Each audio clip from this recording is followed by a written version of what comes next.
long-term Sydney FC servant, went over and had a time at Brighton Hove and Albion, back in the country here. Can you share a little bit about that journey that you've had over the last 12 months? Yeah, for sure. I've spent the last 6 months in Brighton, and then it's been it was overall a good experience. A lot of resilience, but very happy to be home playing back at Sydney FC. But got to experience what it was like to play in the best league in the world. So overall was good. What was your experience though, Macca? Let's delve into it. What did you go over there? You were signed by Mel Phillips, who's recently been let go by the club. What was she looking for you in a player? And you said you didn't get too many minutes. What happened when you actually got over there? Yeah, I think just the style of play didn't really suit the player that I was. Obviously, going over there, I knew it was going to be quite tough getting game time, but as a footballer, you need to be playing a little bit, I think. And, I just wasn't getting that, and I think I had to make a decision, and to come home, I think was the right decision, and I'm just happy to be home, to be honest. But you were able to play and train next to a legend of the game, Vicky Losada, Spanish international, previously at Barcelona, at Arsenal. What was that like?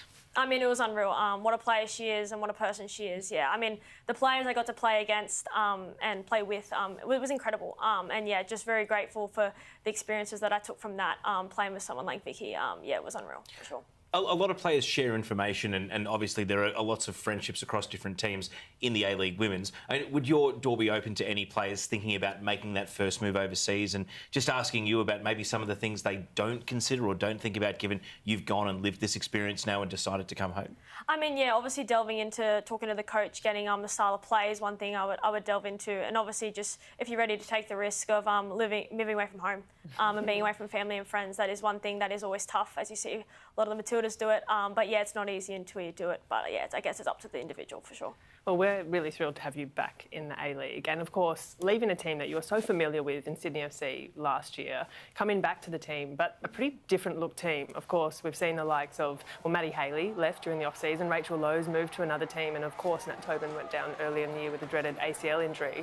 But what's it been like coming back into a space that is so familiar but has looked really, really different this season?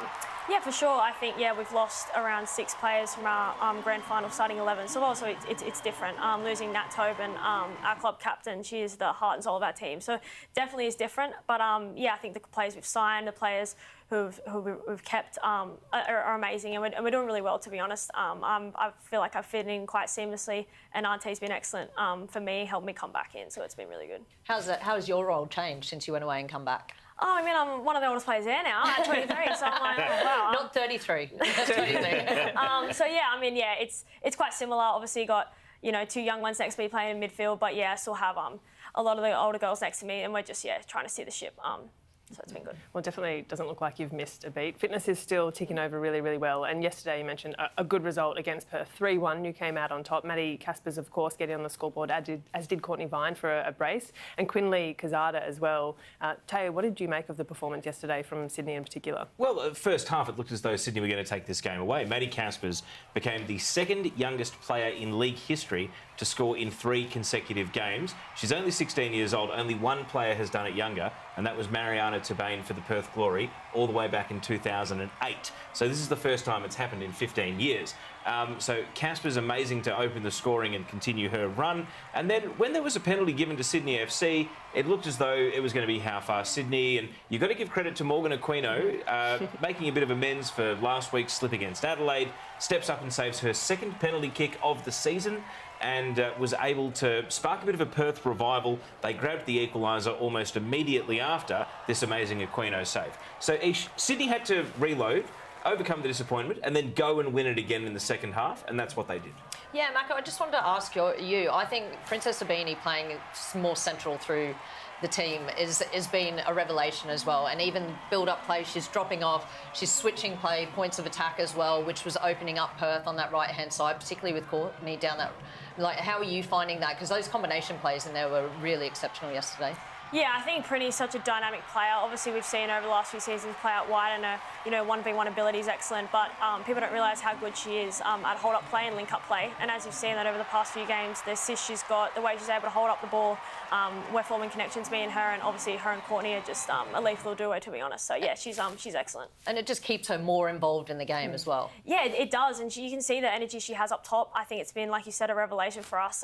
She's been doing excellent, and I'm really happy for her, and it's been really good for our team, obviously, yeah. Can we also just do an Indy Dos Santos appreciation post? I second that. Yeah, second that. That amazing ball in. I mean, when you've got someone with the pace of Courtney Vine, we talk about some of the younger players in this team, Macca. I mean, come on, that was quality. The vision, the pace of the ball, the angle of it. It must be a joy for you to see some of these young players coming through. I mean, it's unreal. Obviously, she's a gone girl, so let's claim that firstly. But yeah, she's just come along leaps and bounds. Have you seen of last season? She's really building that form, playing out wide, and it's just so good to see, I guess, players just express themselves in a way. So yeah, it's so good for her. There's about half a generation gap between yourself and the Indy Dos Santos, her older sister Janaea, Zara Kruger, Maddie Caspers as well. This sort of cluster of talented young players. You've been a teammate of Daniela Garlich in the under-23s as well, so it's not just Sydney FC, it's quite a few teams. What are you seeing coming through the ranks of the A-League Women's now, whether they're going to be teammates of yours or opponents of yours that you're going to have to compete against into the future? I think the technical ability of the youth coming through is amazing. I think, as you see, like players like Maddie Caspers, Indy Dos Santos, they're so good with their feet, and I think it's just huge for Australian football. As you can see, players like Garlich as well are just are excelling in the A-League, and yeah, I just think it's huge for the game and see where it can go for sure. I just wanted to ask you, Macca, as well, because a lot of people talk about going to the WSL.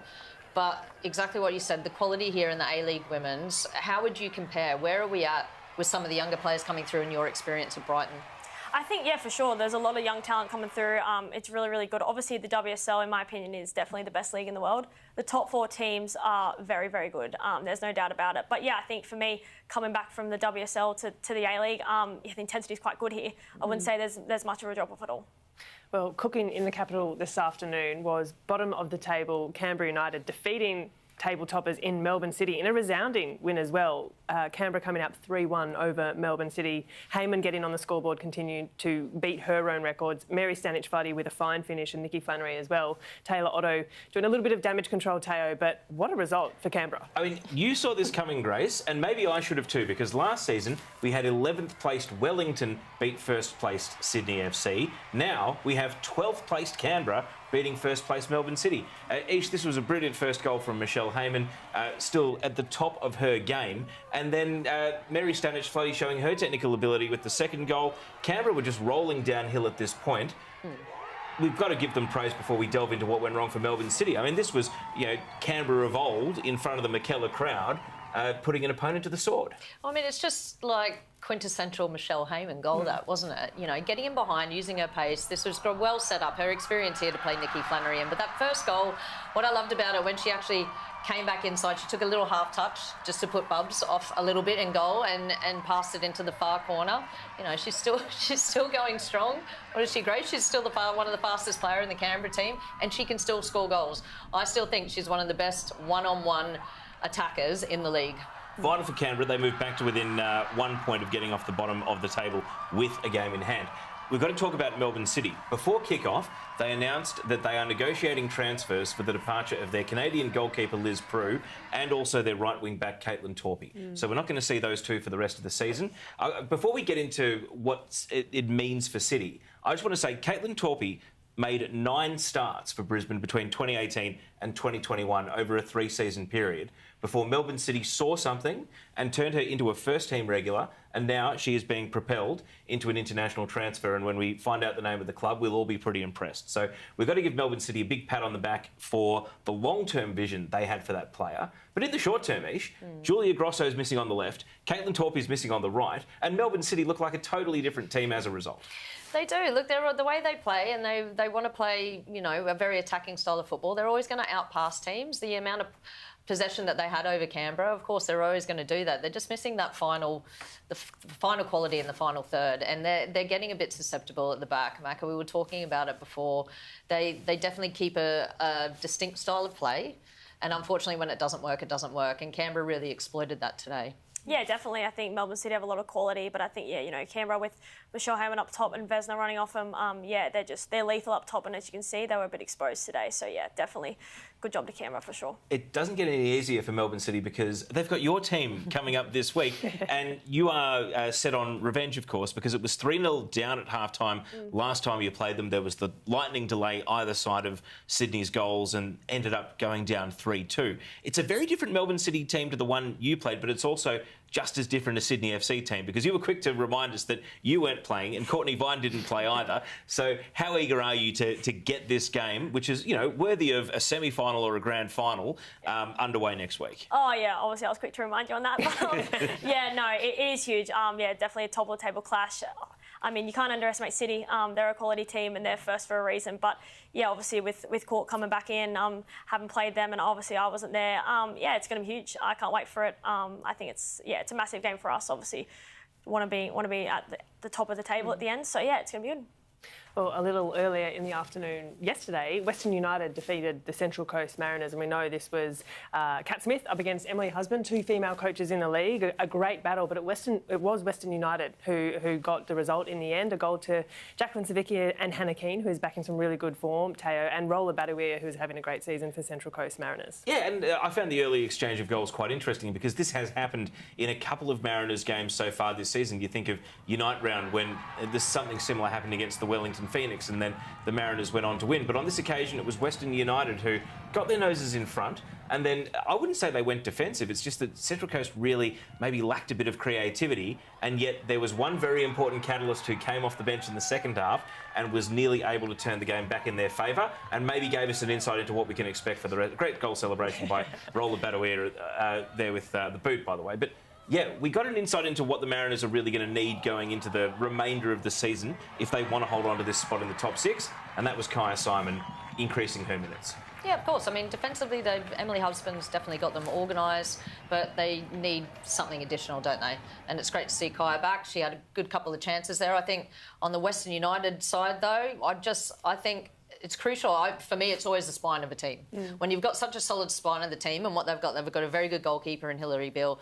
They've got Grace Maher at the back, hugely experienced. They've got Taranto in midfield. Then they've got Chloe Lagazo and Hannah Keane. And then building other players who are having a very good season around it. They're tough to beat. Macca, you were saying, like, how do you find playing against Western United? Yeah, I think when we played them this season, they were definitely tough to beat. Just the experience they have quality all over the pitch. Obviously, with Hannah Keane now in goal-scoring form, yeah, they're getting into good form, and I think, yeah, they're going to be up there at the end of the season. So, yeah, they're very tough. Well, we know Kaya Simon, you just mentioned there, Teo. She's had a couple of appearances off the bench. One, she came off and on in the 70th minute, and then another yesterday in the 83rd minute. So she's building back her minute. She's been out of the game for a long time. This is going to have to be really carefully managed for Emily Husband and the Central Coast Mariners. But Teo, I'll come to you on this one. How far off do we think we're seeing a full 90 minutes from Kaya Simon? Look, it's a good question because Ergamal did get the assist and Rolla Badawia scored the goal yesterday. So Central Coast Mariners, they would have wanted more than what they got out of their attackers, but these are good signs. This is Kaya Simon getting into goal-scoring positions, showing that she can still be a threat, and that depth in attack. I mean, the Mariners youngsters, some of them in their first A-League women's season, might need a bit of management just to get to the finals and make sure they peak at finals time if the Mariners do qualify for the top six. So having another striker in the rotation could be invaluable. Yeah, a striker who is a known goal scorer and a very, very experienced player. You know, obviously it's the managing the load coming back. When she's been out for 480 days, I think it was, before she came back and played that game. It takes a while to get you back up and build up back to that, and having little setbacks along the way. So I think that's first and foremost, but it's been really promising. What we have seen, it's flashes of the Kaya Simon that we know. Well, also, Melbourne Victory ending their bogey run yesterday against Brisbane Roar. And it was three capped Matildas who, in fact, got on the score sheet yesterday afternoon. Tamika Yalla, who's growing into the season really well, Emma Checker and Rachel Lowe too. And what a result that is for Melbourne Victory. 2.5 years, Teo, since they've beaten Brisbane in Brisbane. What a good one to get off their back. Yeah, 777 days, Grace. I'm not sure why that tongue twister set you running. But look, Brisbane will be furious because they lost this game to 2 goals at set pieces. One was from a corner, one was from a penalty. And Victory did not create a huge amount in open play in this game. I mean, Melbourne Victory jump up to 4th as a result of getting the 3 points here. I don't think they were brilliant. They just did enough. And in a long season, maybe that's all they need to do. As you mentioned, Grace, their big names were the ones that stepped up. They were able to counter Tamika Yallop, who we know has been building her form and starting to influence games more and more. And ultimately, Mackenzie probably would have loved to have rounded the keeper and finished here, but you know, you can't argue about the penalty decision. She nearly got upended, didn't she? Rachel Lowe, I think Victory defended very soundly to see out this 2-1 win. It's not like it was red alert with Brisbane laying siege to their goal as they closed out the 3 points. Macca, you played with Rachel. There was a badge hitting into, like, tapping incident, wasn't there, last time you played? But just tell us about her. Like, she's a goal scorer. She plays in midfield. She's up there as a number 9. She's having a great season. Yeah, I mean, I'm so happy for Rach. I love her so much. I think, she's such a dynamic player, quite a technician, but as you can see, she can score goals. That's the truth. So, I'm doing really well. Not sure about the badge thing, but we'll move on. She's, just really happy for her that she's doing well just putting goals away for Victory, so it's good to see. Well, Lydia Williams, we've seen in recent days, has undergone surgery, or recent weeks has undergone surgery, and another former teammate of yours in Courtney Newbon, we know she had a couple of games at the start of season, Central Coast, did really well, has made the move down to Melbourne, uprooted her life and moved down there. What can you say about her? Because to my eyes, she has been excellent for the Victory as well. I mean, Courtney Newbon for me is just such an underrated keeper. She's been around for a long time, and I'm so happy to see her do so well. As you can see for Victory, when we played them last week, she may have pulled off some excellent saves, just like that one there. She's incredible, and I think that she's earned the right to start at Victory, that's for sure. Well, some costly mistakes it was from the Western Sydney Wanderers, who gave up the ball on a couple of occasions, and just their 3rd win this season for Adelaide United, Teo. Adelaide finishing 2-1 winners over the Wanderers at home.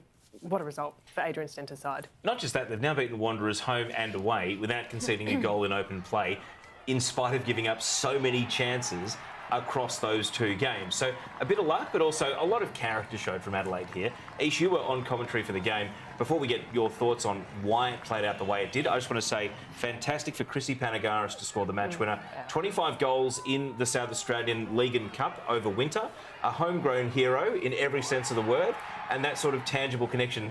What it meant to her to score that match-winning goal, that is someone who's grown up supporting Adelaide United her whole life and then gets to score the match-winning goal on Hindmarsh Stadium. That is one of the best moments of the A-League women's season. But that's the emotional and the sentimental side. Let's talk about tactically. Why did Adelaide get this right? And why did Wanderers let it slip against Adelaide for the 2nd time this season? I think Adelaide executed their game plan very well. I think any time that Wanderers had any of the build-up play and some structured play, then they were getting players behind the ball. Not necessarily parking the bus, but they were staying really nice and compact. You could hear Adrian Stenter yelling out a lot, get 2 players out in wide areas, closing down. And basically they were just keeping Wanderers playing in front of them, which was making it difficult. There wasn't that space in behind that the Wanderers like. I think Emily Hodgson had an exceptional game, played really well. But Wanderers did have chances, and I think, shots over the bar, shots straight to the keeper, not really testing the goalkeeper. I think they'd be a little bit disappointed about. Also, the conditions were really, really warm, and there was 2 drink breaks in either half, and I just feel it's tough. It really stifles momentum either way. Like, it went from, it was almost, exactly, in all those different thirds or whatever it was, But Adelaide did. They were well organised and they executed a game plan. I think Sasaki did really well. They also were really composed, playing out from the back. Sasaki as that pivot, got the ball a couple of times, was switching it out the other way, and they were playing out of the Wanderers' pressure. They did really well. They are cruelled by the international call-ups because their match against Wellington next weekend is now postponed due to the number of Wellington players away on international duty. So instead of asking, are Adelaide back, unfortunately, they have to wait an extra weekend to play their next game. But they're 7 points out of the top 6. They have resurrected their season, and after that 5-0 loss at home against Melbourne City, they have given themselves something to fight for, and that is really admirable from them. Well, talking of fighting for Western Sydney Wanderers, they have had a good season too, and they're always a really fiery team for your side to come up against, Macca. What do you make of those derbies? You play them in a couple of weeks' time, and how important are those games to your club? They're huge. Playing Wanderers, for me, is probably the best game of the season, especially a derby at CommBank. It's going to be huge. I can't wait for it. Obviously, Wanderers are having quite a good season. I'm so fired up for it, to be honest. Well, it's great to hear. Well, there was another 5 goals scored across one of the games this afternoon. Newcastle finished 3 over Wellington 2. Karapetis, Copus Brown, Bolden on the score sheet for Newcastle, as was Speckmeyer and Cox for Wellington. Teo, Phoenix away from home, they haven't been their best. 7 games in a row outside New Zealand, they haven't been able to get a win, and yet they led in this one, and that hasn't been uncharacteristic of some of their away games. But I think Newcastle, Serena Bolden, the will to win, and the selfless nature of how she plays. We saw earlier in the season celebrating winning a penalty. Today, most strikers would try to claim a goal. If they're anywhere near it, even slightly in the vicinity, Serena Bolden was quick to turn around and give credit to Zoe Karapetis, who put in the long ball and will ultimately get credited with the goal there. Libby Copus-Brown, great strike from distance. What a strike. What a strike. That turned the game on its head. And then as far as, Wellington are concerned, yes, they showed some fight, but ultimately they leave defeated again and they slip now 2 points out of the top 6. But again, they don't have a game next weekend. And then the game after against Western United, they'll have all their New Zealanders away on international duty. So they're in a spot of bother right now. The quality of goals in this game, Ish, I can see the look on your face. I'm like trying to jump in. Sorry, Teo. I'm like, just Serena. Yeah, the quality of goals in this game are exceptional. Serena Bolden, we were talking before about, and Mackie, you said it, fitting into a team, fitting into a system, whether you do or not. She's slotted in so well. She's had the experience of a World Cup. She's slotted in so well to Newcastle, and she just looks like she's enjoying her football and she's really driving the team on. How do you find it when you come up against her, to play against her? I think, honestly, she's exceptional. I think when we played her, the intensity she plays at is through the roof, and I think she brings everyone around her the level up, to be honest. And I don't know what that is, whether it's from the World Cup, but she has an eye for goals. She's scoring goals, and she's just, to me, she's on another level. And yeah, she's unreal to play against. Obviously, not playing against her is great, but yeah, she's doing really well, so it's good to see. And even though, Newcastle had the influence of Emily Van Egmond, having that, winning mentality, and now Serena Bolden as well. You can definitely see the shift in the mindset with Newcastle, and some fantastic goals to boot. Indeed. Wellington, as I said, they're going to be missing their New Zealand players for the game week after next against Western United. Nothing they could do about moving that fixture. So, I don't know, maybe a free hit is what they need and no expectation rather than the burden of trying to break this winless streak away from home. Well, it's been a really entertaining round nonetheless. Some really good goals, some really good quality goals, as we just saw there as well. As we have a look at the ladder after round 15, it's still Melbourne City sitting pretty at the top, 3 points adrift from Western United, and that loss today to Canberra, I can see Mackenzie Hawkesby looking on longingly at that ladder, has helped her Sydney FC side. But Teo, as things start to shape out, this time a couple of years ago, the season's done and dusted. We're in finals. Most teams are putting their boots away up until NPL. We've still got so many games to go. What do you make of the ladder at this point in time? Well, I think it's important to remember that first and second get elimination final weekend off. It's 3v6, 4v5, losers go out, and then we go into two-legged semi-finals. That bye for the top two teams. Melbourne City, I think that weren't they 8 points clear on a dub zone not too long ago, and now they could potentially be off the top of the ladder by next weekend. They could be third if results go against them over the next 2 weekends, and then all of a sudden a nice big safety net and the trophy will be off the table, and then they might be looking at sudden death elimination final. So the length of the season has allowed for a big swing in the pattern of what we're seeing. Absolutely, and now you're getting to this point of the season where, and I said this in the Adelaide Wanderers game, where you know how those teams play. Yeah. So now you've got to come up with something different. And Mackenzie, how do you feel? I mean, how much better is it playing a full home and away season? Oh my God, it is so good. To be honest, I mean, we look at it now. There's still 7-8 games around regular season to go, and like I said, when I first played in the A League, there was only 13 rounds. So yeah, it's just so good to momentum shifts. I think in a full home and away season. So to be honest, I think it's good for every team. Well, mathematically, no one is eliminated yet, so there's still a lot to play for, which is really exciting. And we know in the next sort of 7 days or so, the Matildas squad is going to be announced for the upcoming qualifiers against Uzbekistan on the 24th and 28th of February. And of course, we've got a few Matildas in the squad thereabouts. Of course, Courtney Vine, your teammate at Sydney FC, Alex Chidiac at Victory, Tamika Yallop. There's plenty. I could keep listing them. But to the panel, and Ish, I'll start with you. What are we expecting? Of course, Sam Kerr is out. We know that. Does someone come in to try and replace the void she leaves? Are we going to see a left field inclusion in this squad that we understand is still going to be a 23-player squad for this friendly, this qualifying window against Uzbekistan? Yeah, I think, Sam Kerr's hard to replace, and I don't think we actually need to necessarily replace her. We proved that at the World Cup, that we have an amazing plethora of attacking players in this Australian team now. I think Amy Sayer has been now brought into the squad. She was a train-on member during the World Cup, and so I would be very surprised if she wasn't included. But the biggest thing is we're going from a normal 23-player squad for these, and the key thing is we need to qualify. That's the first and foremost for the Olympics. but then it cuts down to 18 players, 2 goalkeepers, that's 16 So outfield tough. players. That's a lot of World Cup players who are potentially not going to feature in the Olympics.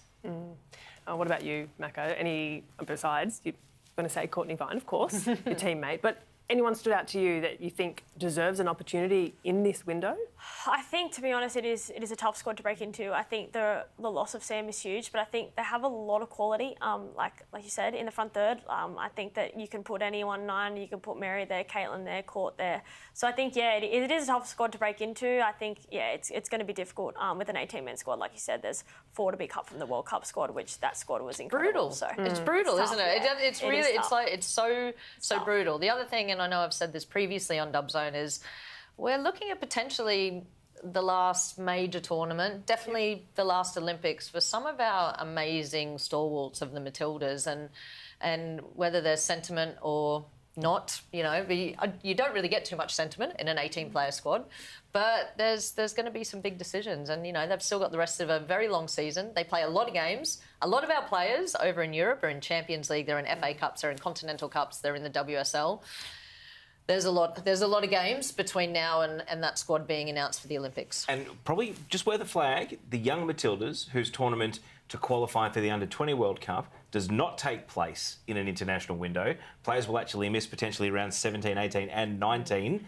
We'll see that squad named in the near future too. We'll discuss it on a future Dub Zone because it's actually going to have a practical impact on the teams that get picked each week in the A-League Women's. Well, Teo, we're going to stick with you. Teo's top tip. Last week, you guessed that Courtney Vine was going to get on the score sheet. Sorry, you tipped I correctly. envisaged that Courtney Vine, not just 1 but 2. So Perth still her favourite opponent whenever she sees them. But Perth, I'm going to make it up to you for my top tip this week. Perth are in need of a get-right game. They've slipped all the way down to 5th. They haven't actually won this calendar year. Their last win was against Central Coast on New Year's Eve. They've got Canberra at home, and I was feeling a lot more confident about this prediction before Canberra went and beat top of the ladder Melbourne City today. But you know what? I stick to my guns in this segment, and that's exactly what I'm going to do here. Perth, your get-right game is coming up at 10:30 p.m. Eastern Time on Saturday. Perth to beat Canberra. That's my top tip. Well, we heard it here first. Which doesn't happen often. It's been another fantastic week of A-League action. Maka, thank you so much for joining us tonight. Thank you so much for having me. Appreciate it. Teo, always a pleasure. Thank you, Grace. Ish, we'll see you next week. See you next week. Thanks everyone for tuning in. We'll catch you next week on Dub Zone.